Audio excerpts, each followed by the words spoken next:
Sindaco, come procede l'estate a Siculiana? Ma l'estate mediterranea, il programma è già pronto, lo presenteremo a breve, è un programma ricco di appuntamenti come per la nostra tradizione ormai è nostra consuetudine, dal teatro alla musica, alla rievocazione storica, naturalmente coinvolgeremo sia il centro storico sia il Borgo Marinaro, saranno delle serate intense con appuntamenti molto importanti, si partirà da Siculiana Marina e poi il primo appuntamento in Piazza Umberto I con Giovanni Cacioppo, giorno 23 luglio, quindi un calendario ricco. Accanto a questo naturalmente non abbiamo dimenticato anche la solidarietà, per cui abbiamo diverse attività. Uno sicuramente importante per il quarto anno, un mare di inclusione,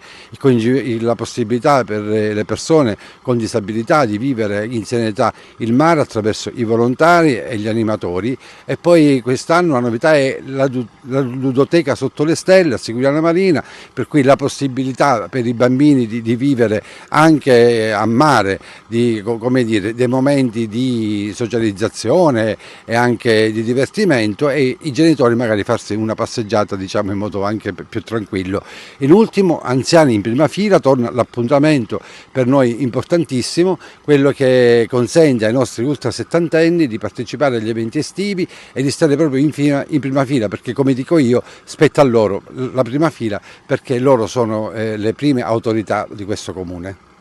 Dopo il successo dello scorso anno, anche quest'anno il bus navetta per collegare il centro storico col borgo marinario di Siculiana Marina. Si parte la mattina alle 9:30 e c'è possibilità fino all'1 di notte. Questo per dare un servizio ai nostri turisti ma anche ai nostri residenti, e quindi anche dare l'opportunità la sera di partecipare agli eventi che si svolgeranno nel borgo marinario di Siculiana Marina. E devo dire un'offerta turistica di qualità insieme ad altre che stiamo mettendo in campo e che illustreremo a giorno in una conferenza stampa, per cui un comune che vuole essere sempre, come dire, accogliente sempre di più attraverso l'attivazione di servizi che possano,